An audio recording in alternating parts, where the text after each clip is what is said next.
Good morning, everyone. Warmest of welcome from Laurel Park. Naomi Tucker, Keith Fustel here. Safe to say we're very glad to be back, to be bringing you the live action back. Of course, we know that everyone behind the scenes has been working very hard to make that possible. Absolutely. So, of course, we want to thank the entire Maryland Jockey Club, the horsemen and women, all the stakeholders involved there. And, of course, how are you doing? And doing well. Are you happy to be back? Yeah, and thanks everybody for their patience. You know, everybody doing the right thing here, and that's great. Great team effort. On behalf of everybody, thanks again. Yeah, I know my wife is happy that I'm back working. Just didn't want me around the house all the time. Just couldn't stand it. But, yeah, it's kind of like getting back on the bike right now. And from a handicapping standpoint and a morning line standpoint, I took a little break, right, along with everybody. And I really wasn't watching racing much. And when that first card and today's card came at me, I'm like, what is this? You know, and I think some of the other people are going to be like that as well, trying to get back into the swing of things. But we're getting there. Some of the lines might be a little bit off. Some of our selections might be off. But I tell you what, the racing office, we got plenty of horses. Fields are big, and they are contentious. I agree with you. They're very deep fields, 9 races coming your way today. And indeed, as a handicapper, that was a tough one to get started with. Yeah. Of course, that means a terrific opportunity for some wagering value throughout the day. So very much looking forward to see what kind of prices we'll receive. But of course, today's Thursday. We will be returning with the Stronach 5 tomorrow on Friday. Fair few races hosted by us here, race 7, race 8, and race 9. And then Gulfstream Park covers the other 2 legs with their race 7 and race 9. Look, already had a look at it.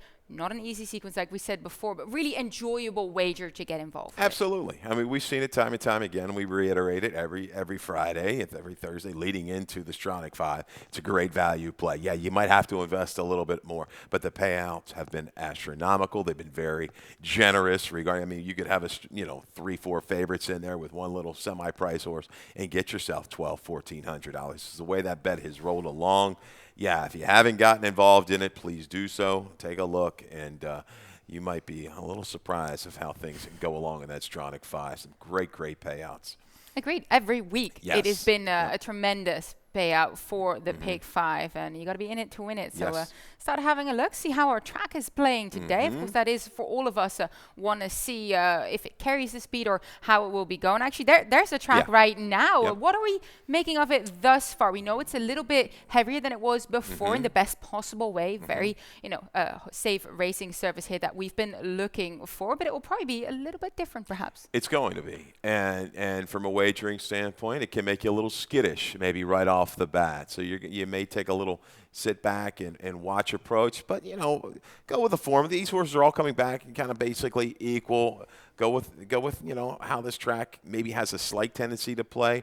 But I think you're going to see slower times. I think that's going to be maybe the most obvious. I've been looking at the workouts, kind of looking at how they've led into this racing card. So, yeah, it's going to be a challenge for all of us right off the bat. We're going to have to see how it plays, and then we'll go according. But, from a wagering standpoint, these races are so wide open, you're going to get some value. You need a little bit of lady luck on your side here, no doubt, and hopefully the track plays towards how you're handicapping these races. But, yeah, you definitely have to step in because the value is clearly there on this racing card as it is moving forward. Absolutely. And of course, on Saturday, we kick things off with some stake action again. A pair of stakes race in Maryland Juvenile Fillies Championship and the Maryland Juvenile Championship. And we have a holiday giving treat. Give a gift, get a gift. There you go. Calendar giveaway. Plenty of reasons why you want to spend this Saturday at Laurel Park. Absolutely. The stakes are good. Marie has done a great job, and moving forward to some of our other stakes days, she's got some really long list of noms, so hopefully those things stay intact, and looking forward to that. And talking about the holidays, this is our holiday schedule. Friday, December 24th, we will not be racing. Saturday, December 25th, you are able to wager with First Bet and Express Bet, of course, our preferred wagering partners here with the Maryland Jockey Club. And then we are live racing December 26th, call that Boxing Day in England, and December 27th. And then we'll be racing December the 30th on Thursday and Friday, December the 31st as well. 12:25 post. But Keith, let's dive into this 9-race card, shall we? We start things, of course, with the first race. Here also started the early pick 5. And we had Tim Tullock create us a ticket here. Let's see how he plays it, because these races are not easy. Actually, gutsy single there in race 2. Race 1, he goes 2, 3, and 7 here. Race 2, he goes 5 deep using the 1, the 6, the 7, the 12, and the 13. And then in race 3, he singles on the number 1 Mailman's Flyer for trainer Lacey Gaudet. We actually have a video on him. He broke okay, slightly squeezed, still makes a strong run for it, switches to the outside. Very good debut race. Can he build on that? Race number 4, he goes 2 deep using the 1A and the 10, and then race number 5, 2 deep again, the 3 and the 10 for a $30 early pick 5 ticket. I mean, I like the way he plays here. I hope he's going to be right in those last couple of races. But yeah, good luck, everyone. You told me before the show, Keith, I looked at your picks. We're kind of all over the map. We are. I'm looking at race 2 of Tim's picks. He's 5 deep, right? Yeah. He's got a couple of horses I have in the that I don't even have in the mix. I mean, that I've got the 5, a couple of horses he's not using that I like. It's vice versa. Whew, race 2. Good luck. Hit the all button is what I'm going to tell you if you can. Look, I'm very much looking forward to this race. Let's dive into race number 1. We'll start with the number 1, Stay In. That's your top selection in here. We have a video of his latest outings. He's now with trainer Dale Capuano, was claimed in that race. He had a wide draw. He wasn't away as quickly as some of the others early. Got caught wide, was used to get position. You see him making that move on the turn right there to number 10. Yeah, like the effort. 2 big efforts in a row. Had trouble 2 races back. Closed in gamely behind Big Tall Dog, who is a horse that's come back and run well. Credible figures. Yeah, we've seen Dale claims stay out off of Susan Cooney. Stay in out of that same mare. Going to try to do the same thing. See if this horse can improve a little bit. I think he will. He doesn't have to move up much. Positionally, I think if he breaks well, he'll stay within range by the quarter pole. There's not a lot of true speed in here. I think the other horse that Dale has, Zen Pie, might be a little faster early. Yeah. This horse is bringing some finish. Stay in. Here's a little stat for Dale Cap. Last 3 years, he's 5 for 13, 38% in the dirt sprints, first off the claim and raising that 50% tag jump. That's what caught my eye. 478, your ROI. Dale in here for me. I'll key around these 2 horses. Rising Perry, I think, is a use certainly in good form right now for Damon, getting a little extra ground. I do the same thing. I key around the pair of Dale Capuano runners. I indeed think Zen Pie is a touch faster early and is on that upward curve again. I like that Georgie Ruiz stays aboard, kind of that main rider for Dale Capuano, so highly respect the both of them as we move along to race number 2, which brings us to your early pick for ticket, Keith. I was ringing you earlier, asking you which sequence did you choose. You decided to go with the early one. Yeah, I did. I mean, all right, Lacey. Here, race 3. We need that single of Mailman's Flyer. 5, 7, 11, 12, 13. That's my group in race 2. Tim's a little different, so like I say, add them all if you can. Single the 1, Mailman's Flyer in race number 3. Race 4, 7 and 9. We're gonna take a shot there and hopefully get by with 2 horses. Another wide open field. I've also got to use the 1A in my picks in the 3. 3 is a big price, I think, and then wrap it up again. Spread City in the 5th. 1, 3, 9, 10, 12. We can make it work. A lot of colors there, but it's only $25. Got the whole rainbow yes, covered but there. we're keying around. Hopefully, get through race 2 and 3, and I think we're on our way. We'll see. I can tell that everyone's keying around Mailman's Flyer. Seems like everyone's day might be hanging around Lacey Gaudet in race number 3. We'll get to that in just a second. Let's talk about race number 2, the spread race for everyone at this point. I landed on the number 12 as my top selection. My price play here, Olympic Goals for trainer Justin Nixon. Only raced twice on the main track, has been in good grass form, including his win at Colonial 2 starts ago. Now drops to the lowest class, second start after a break. He closes well. I think he suits that 1-turn mile that they're going to go over. But look, this is a wide field. You can see from our numbers here. We're kind of disagreeing, aren't we? Yeah, we are. And from a line standpoint, it was really difficult. I just kind of settled on Olympic Gold. Maybe he'll get a bit more than that. Maybe not. He's got the bigger numbers coming into this race off the turf, showing he wants the route of ground. I guess the one thing you look at him, too, it's only dirt race. He was without blinkers, didn't fire at all in that sprint. Looks like he wants more ground. He's 6, turning 7. He's going to try to get that second win. Peachy Keen, I'm hoping he's kind of reverts to the older Peachy Keen that we knew. Here's a horse that was claimed by Claudio for $25,000. Immediate wins and gallops with a big improvement. Yeah. yet to regress basically every race off of that. He's given plenty of time to come back. I thought this horse might return as a gelding, and I guess he has, and still listed as a colt on my PPs. The Peachy King has tactical speed when he's right. Aggressive move here to the nickel, take a shot at a price for Claudio. And I think Dapper's Drink, second off the claim, works. Comes out of a fast race. He's done well at a mile. He's tactical against this group. Jockey-trainer combination is strong. Just some positive angles I'm looking at in here. Yeah, I use a price underneath as well, the number 6 Galilean Moon. Angel Cruz gets on in a new barn.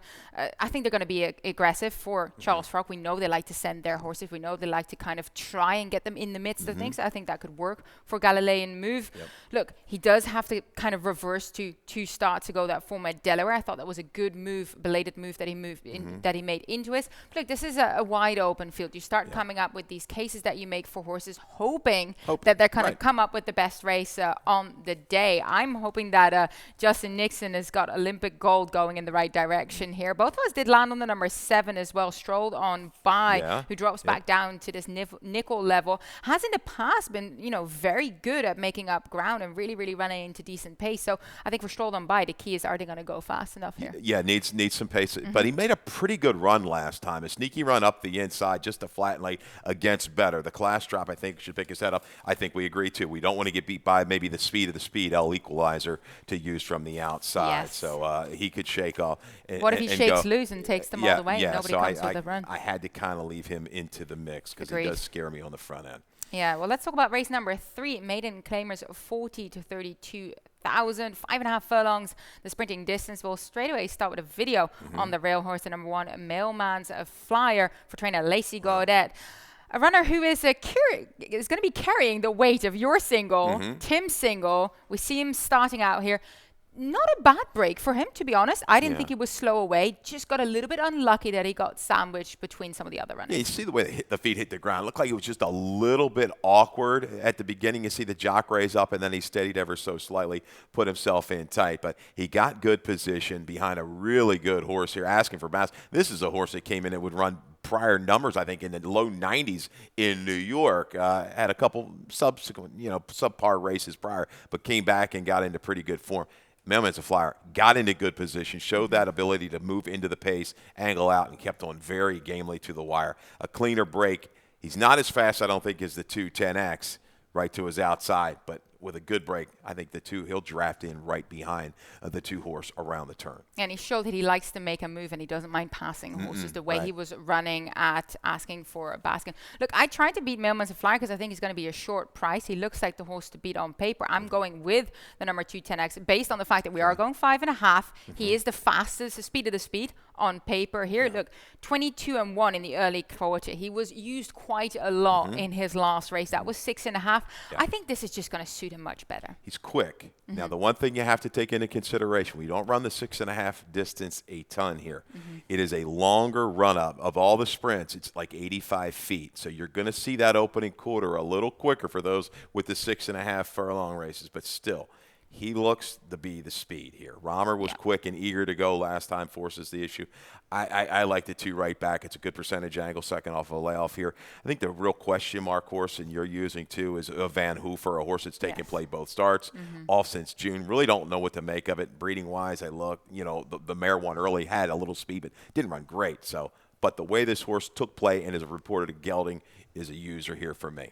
Agreed. I mean, first time in for the tag as well, but like you said, he hasn't raced since June. Steady worked up since, though, and the barn, Ben Perkins, they can hit from those longer layoffs. So clearly a barn that's capable of getting them ready to go. Yeah, the question mark horse really in here for all of us. So do make sure to use them on your tickets if you're not singling in this race like some of us are doing. Race number 4, optional claimer starter allowance. We also have a video spotlight in here. Again, your top selection.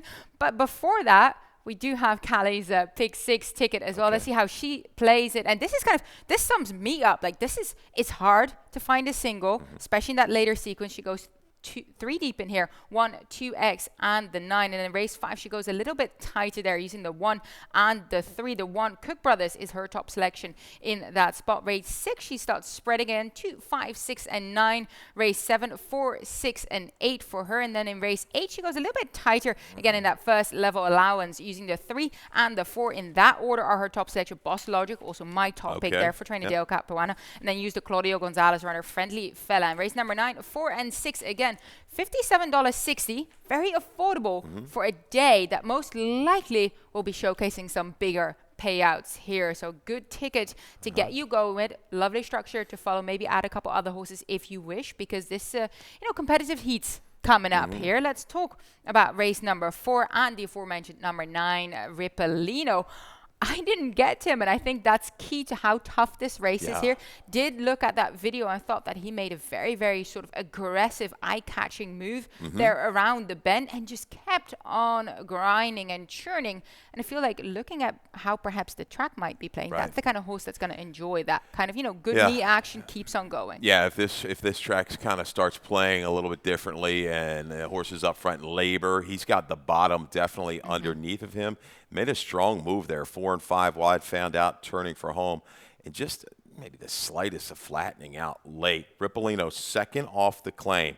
This was off of Jan Anderson. It was Jan Anderson's only runner for the last 5 years. So the claiming game is tough, right?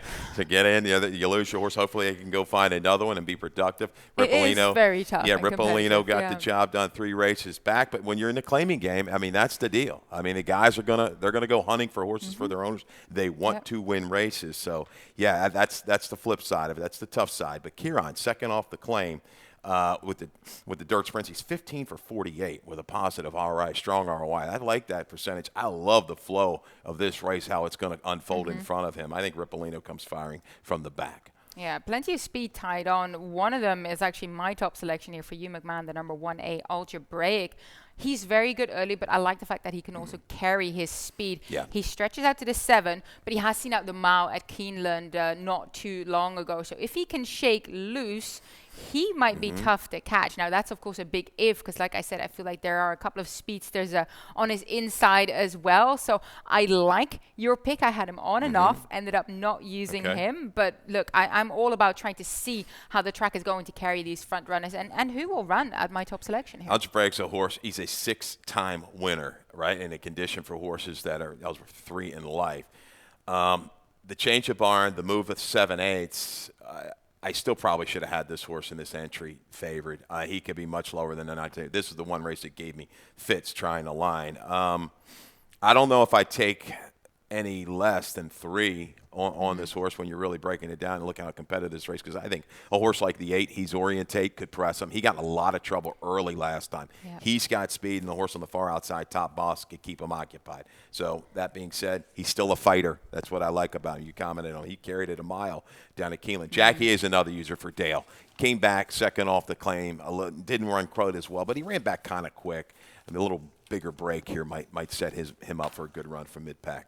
I think we were talking about that race number 2 was a spread race. How about race number 4? To me, this is wide open. This is a really, really good starter allowance optional claimer heat in here. And it tells by the fact that our picks are kind of completely, utterly all over the map. Different. Showcasing the depth of the wagering opportunities today. So perhaps race 4 is the one that you can make a little bit of money on those more exotic style wagers. We'll take a quick break and we'll be back with the latter section of the card.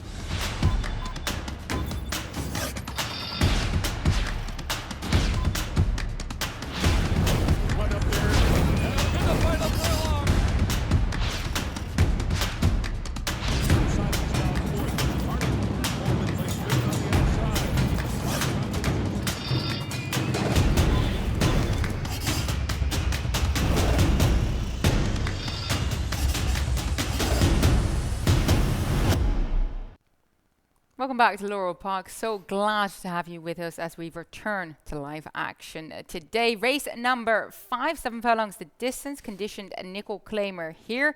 Keith, you landed on Military Hop. I did. I was on and off with having him on top runner. He comes back as a gelding for trainer Jamie Ness. Has had a lengthy break. Yeah. Had a race under his belt. He probably needed that race and now returns here. in a much lower condition than what he's been running against in the past. Yeah, there's another one. It was tough to line. Off a 633-day break last time, duels in between horses, a little fade against better at Parks.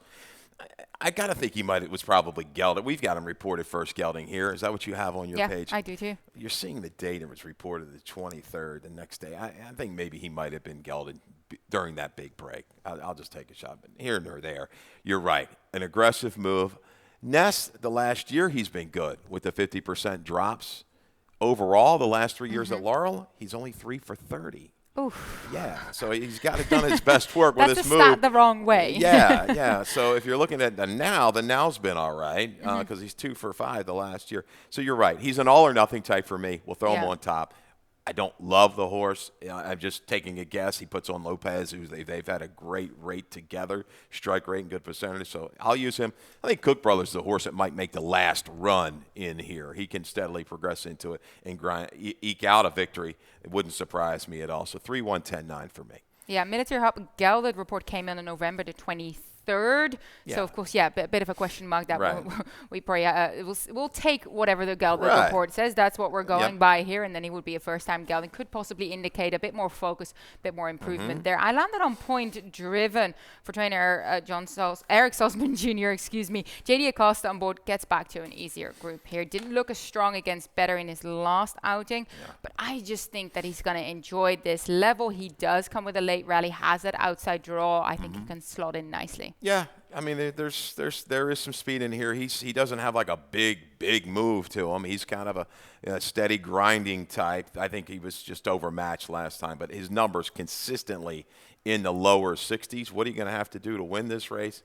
Probably a lower 60. So I do think he kind of works. I'm using him underneath in my exacta boxes when I key up probably about the 1 and the 3. I think the 10 is a user, Championship Alley. My question for him, he's in the best form of his life sprinting on the main track. His dirt tries are good. 7/8 is the kicker for him. He tried very hard the whole way last time from that outer position. Yeah, I use him as well, but I do like the fact that on the rail, Cook Brothers, I have him underneath, but the more I look at him, the more he might be the horse that's really gearing up for a big run in this spot, especially after that break. And then, had some time in between as well, race on the 7th of November, and now back here again. So like him in this position as well. Race number 6 is allowance level here, 3-year-olds and up for the Maryland bred or Maryland sired, 5.5 furlongs sprinting distance.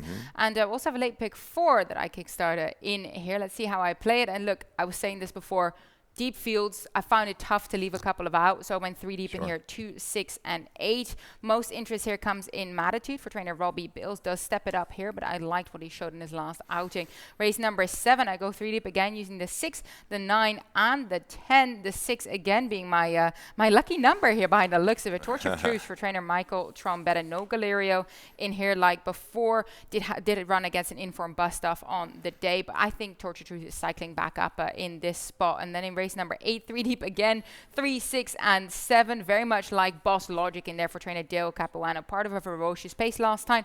Did not relent. Only got bested by an neck on the spot. I thought that was an honest effort there. I like him coming back in this spot. And then the 2 and the 4 in that final race. I am hoping that the number 2, Laddie Liam or My Good Man, are going to get the job done here. $27 flat starting in race number 6. And we'll talk about your selection in here. Okay. We do, of course, have a scratch of the number 1 Mending in this spot. Most people would have been on board with him. So let's talk about your top choice here, which is the number 5, Miranda's Desmond, who I use underneath in here. Comes in off the back of a break and has never run on the main track just yet. Yeah, I think she's got a full sibling running Saturday, if I'm not mistaken, Friday or Saturday. But anyhow, going back to this race, there's plenty of speed. Horses that kind of want to be up towards the front. We're only going 5.5. But Miranda's Desmond is half to a 3-time and a 4-time dirt winner. I like that. And you talked about it earlier in the show. Ben Perkins' horses run well fresh. That's what we're getting. This horse ran big first out, and then off of that break from June to September. There is speed here. I'm just hoping, like some of the other horses, the other siblings did well in the dirt, this will also transfer to Miranda's Desmond. Yeah, I think they're going to be rocking and rolling early. Hufflepuff, Magical Luna, response time, all quick. over the top with the 5, and Matitude is another one. Is an improving type for Robbie Bell. It's going to be awfully tough to leave out. Yeah, I thought Matitude's last race, her and Maggie's Bid locked horns throughout and then shook well clear of the entire field. The two of them were just ding-dong battling all the way to the wire. She's going to be on the engine from the get-go. She's relentless. I love her in this spot here, especially now that the number 1 isn't there to also go and carry that speed forward. I think the number 6 Matitude is certainly helped by that. Had some interest in number 2 Hufflepuff, just for the sheer fact that I think she's going to stick around for the exotics. Yeah. You know, she tends to do well running 2nd and 3rd. Hasn't been able to seal the deal, so I place her in that similar position again here. Okay. Yeah. She draws the rail now. She gets inside. Response time was interesting. The blinkers go on last time. Now the track was really quick. Those internals were fast. That was a fast track that day.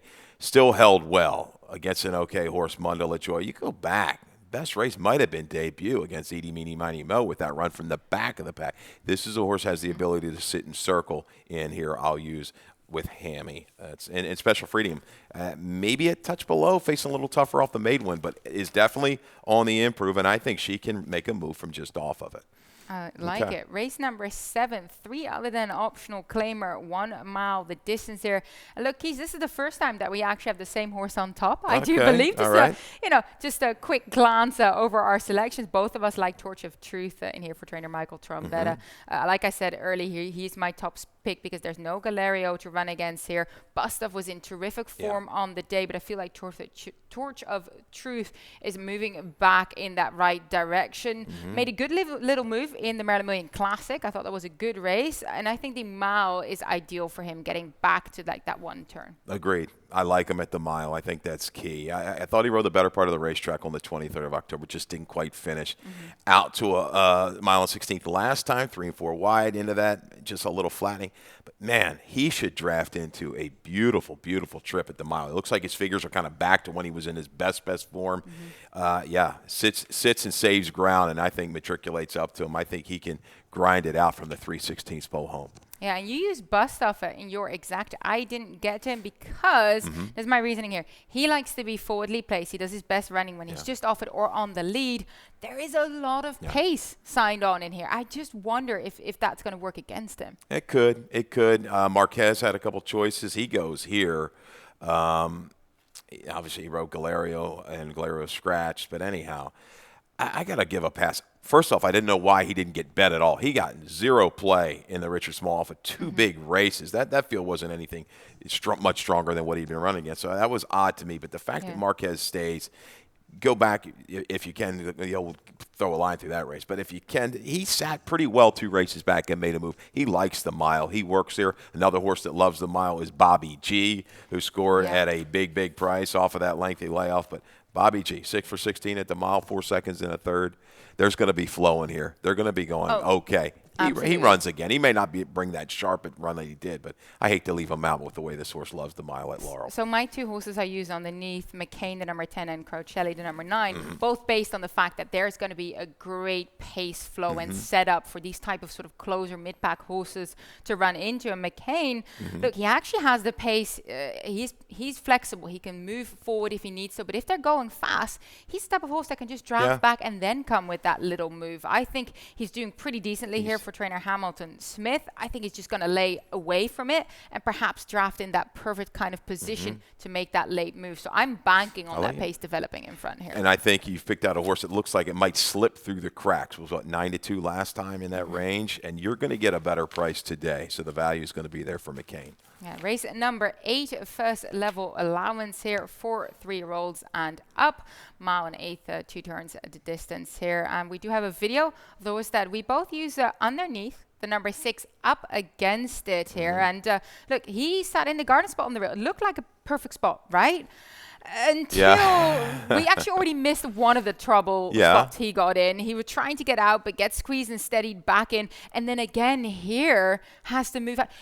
It was not going his way at all. But then when he comes out into the clear, he does this. Yeah, he wasn't quite firing in between. But, boy, when he got out to the clear, he hit another gear. It was much more comfortable, it looks like, and zooms away from this field. Pretty good finish, I thought, the final, 16th, 8th of a mile for up against it. Yes, he was well beaten by some of these 2 races back.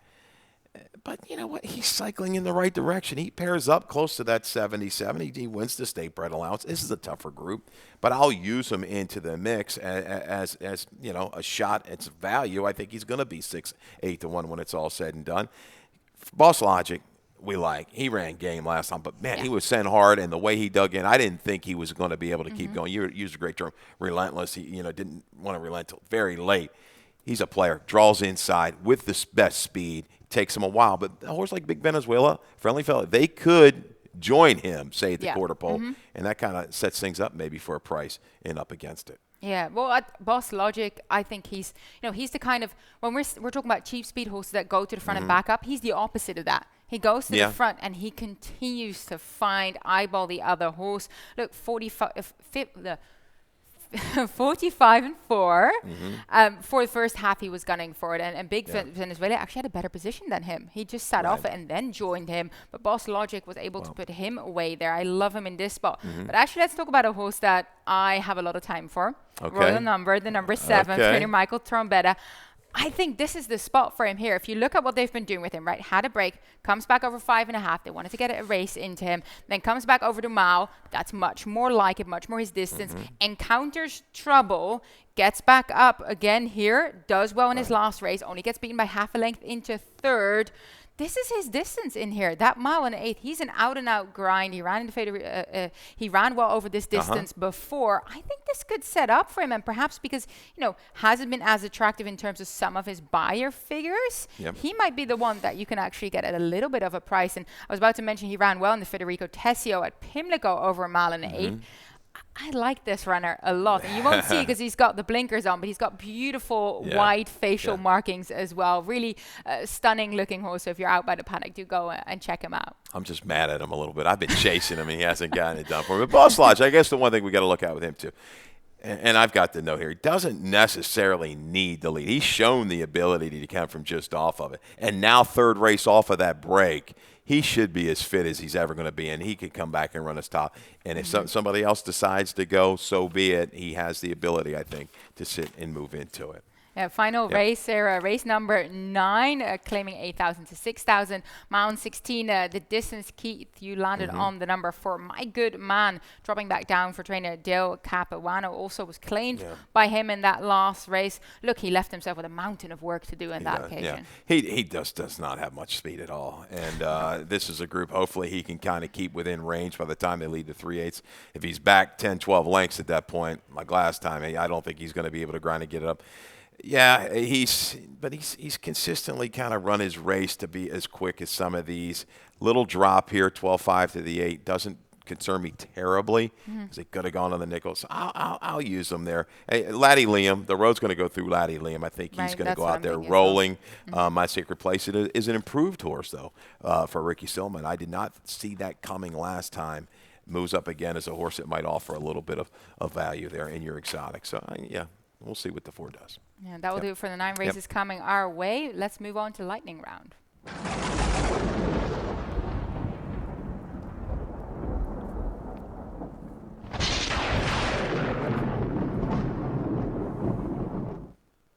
Let's have a look at the jockey standings. First, Javier Toledo, I know that's the preferred way of saying it, is still leading here, but Georgie Ruiz is breathing down his neck. Yeah, I mean, Ruiz is...